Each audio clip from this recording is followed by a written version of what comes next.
India TV YouTube channel को subscribe करें और बेल आइकन दबाएं।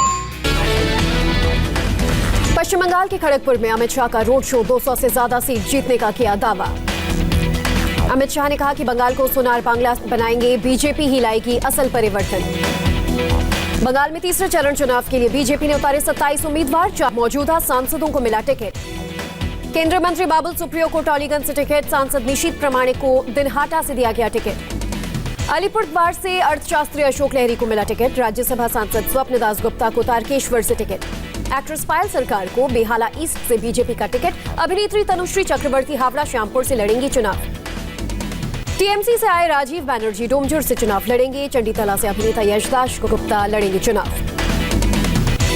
ममता को चोट मामले में चुनाव आयोग की कार्रवाई, विवेक सहाय को सिक्योरिटी डायरेक्टर पद से सस्पेंड किया गया, 1 हफ्ते के अंदर आरोप तय करने के निर्देश।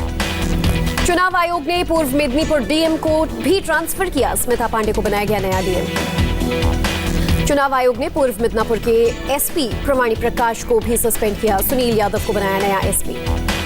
ममता की चोट पर चुनाव आयोग का फैसला, ममता बनर्जी पर नंदीग्राम में नहीं हुआ किसी भी तरह का हमले के कोई सबूत नहीं मिले। ऑब्जर्वर और मुख्य सचिव की रिपोर्ट से सहमत चुनाव आयोग ने भी माना ममता के साथ हुआ था हादसा।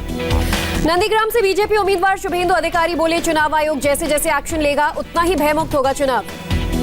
बीजेपी ने लिखी चुनाव आयोग को चिट्ठी, अस्पताल में ममता के इलाज की डिटेल सार्वजनिक करने की मांग, कहा सच सामने आना चाहिए।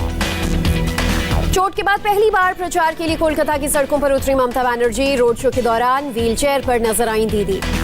व्हीलचेयर पर ममता ने गांधी मूर्ति से हाजरा तक 5 किलोमीटर की दूरी तय की। रोड शो के दौरान भारी संख्या में सड़कों पर नजर आए समर्थक। ममता के रोड शो के लिए धर्मगुरुओं को बुलाया गया, कई मुस्लिम धर्मगुरु भी ममता बनर्जी के साथ रहे मौजूद। रोड शो के बाद विरोधियों को ममता की ललकार, बोली याद रखिए जख्मी बाघ होता है ज्यादा खतरनाक, व्हीलचेयर पर पूरे बंगाल का करूंगी दौरा। ममता बोली लोकतंत्र पर हमले से बड़ा कोई दर्द नहीं, बाहरी शक्तियों के खिलाफ एकजुटता जरूरी, मैंने जीवन में काफी चोटें खाई। ममता ने कहा लोगों के पास नहीं जाऊंगी तो विरोधी सफल हो जाएंगे, नंदीग्राम के लोगों को सलाम करती हूँ, बंगाल के दर्द के सामने मेरा दर्द कुछ नहीं। ममता बनर्जी की सुरक्षा बेहद सख्त हुई, रोड शो के लिए सीएम ममता बनर्जी को 4 लेयर सिक्योरिटी। रोड शो से पहले सीएम ममता बनर्जी का ट्वीट, कहा कायरों की तरह कभी घुटने नहीं टेकेंगे, मजबूती के साथ इस लड़ाई को जारी रखेंगे। ममता बनर्जी की भावनात्मक अपील, बोली बहुत दर्द में हूं लेकिन अपनों का दर्द महसूस कर रही हूं, हमने बहुत कुछ सहा, बहुत कुछ सहेंगे। अभिषेक बनर्जी ने किया ममता बनर्जी की जीत का दावा, कहा आने वाले दिन में ममता बनर्जी तीसरी बार बनेंगी मुख्यमंत्री। सोमवार को दुर्गापुर में रोड शो कर सकती है ममता, चोट लगने के बाद से अब तक ममता ने नहीं की कोई रैली। सूत्रों के मुताबिक कल सीएम ममता बनर्जी की रैली होगी, पुरुलिया में जनसभा कर सकती हैं। नंदीग्राम दिवस पर ममता बनर्जी ने शहीदों को श्रद्धांजलि अर्पित की, कहा बंगाल विरोधी ताकतों के खिलाफ है मेरी लड़ाई, बंगाल विरोधी ताकतों के खिलाफ मेरी लड़ाई। इंडिया टीवी से बातचीत में बोले गृह राज्य मंत्री किशन रेड्डी, ममता ने चोट पर गलत आरोप लगाकर बहुत कुछ खोया। किशन रेड्डी ने कहा ममता को व्हील चेयर पर कैंपेन करने का नुकसान होगा, जनता की सहानुभूति नहीं मिलेगी। रेड्डी ने कहा चुनाव से पहले ही ममता ने हार मानी, षड्यंत्र बहुत भारी पड़ेगा। ममता की चोट पर कैलाश विजयवर्गीय का बयान, ममता का नाटक बहुत दिन नहीं चलेगा।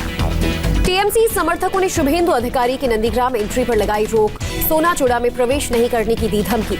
बंगाल में जीत को लेकर पीएम मोदी का बड़ा दावा, सीईसी की बैठक में कहा चुनाव में औंधे मुंह गिरेगी टीएमसी।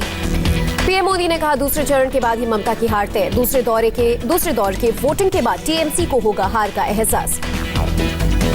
असम में बीजेपी 92 सीटों पर चुनाव लड़ेगी, तीसरे चरण के 17 कैंडिडेट्स की लिस्ट जारी।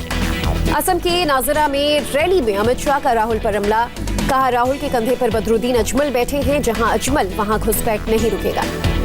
अमित शाह ने असम को बाढ़ मुक्त बनाने का वादा किया, कहा मोदी सरकार ऐसा जल प्रबंधन करेगी कि बाढ़ कभी नहीं आएगी। असम के तिनसुकिया में अमित शाह की हुंकार, कहा असम में सबका साथ सबका विकास के मंत्र पर किया काम। गृह मंत्री अमित शाह का दावा, बंगाल में 200+ और असम में 100 से ज्यादा सीटों पर बीजेपी की होगी जीत। असम के गोलाघाट में राजनाथ सिंह की रैली, कहा पहली बार बजट में चाय बागान वर्कर्स के लिए 1000 करोड़ आवंटित। असम के डेरगांव की सभा में बोले राजनाथ सिंह, तरुण गोगोई 15 साल सीएम रहे लेकिन कभी एआईयूडीएफ से हाथ नहीं मिलाया। बीजेपी ने केरल में 115 उम्मीदवारों का ऐलान किया, मेट्रोमैन ई श्रीधरन पलक्कड़ से चुनाव लड़ेंगे। राज्यसभा सदस्य केजे अल्फोंस कानियापल्ली से बीजेपी उम्मीदवार होंगे, 4 सहयोगियों के लिए बीजेपी ने 25 सीटें छोड़ी। केरल विधानसभा के लिए कांग्रेस ने 86 उम्मीदवारों के नाम का ऐलान किया, पलक्कड़ से शफी परम्बिल को टिकट। केरल महिला कांग्रेस चीफ लथिका सुभाष ने तिरुवनंतपुरम में पार्टी दफ्तर के सामने सर मुंडवाया, टिकट नहीं मिलने से नाराज। पुडुचेरी में कांग्रेस को एक और झटका, पूर्व मंत्री पी कन्नन अपने बेटे विघ्नेश के साथ बीजेपी में शामिल। पुडुचेरी में कांग्रेस की बैठक में जमकर हंगामा, इलेक्शन कमेटी की बैठक में हुई मारपीट, कांग्रेस नेता ने लहराया था डीएमके पार्टी का झंडा। तमिलनाडु में 20 सीटों पर बीजेपी उम्मीदवारों के नामों का ऐलान, प्रदेश अध्यक्ष एल मुरुगन धारापुरम से लड़ेंगे चुनाव। तमिलनाडु विधानसभा चुनाव के लिए कांग्रेस की लिस्ट जारी, 21 उम्मीदवारों का नाम तय। डीएमके चीफ स्टालिन का वादा, अगर सत्ता में आए तो 100 दिन के अंदर लोगों की याचिकाओं का निपटारा करेंगे। नमस्ते, मैं हूं मीनाक्षी जोशी। वीडियो और खबरों से अपडेट रहने के लिए India TV YouTube channel subscribe करें, बेल आइकन दबाना ना भूलें। जुड़े रहें इंडिया टीवी के साथ।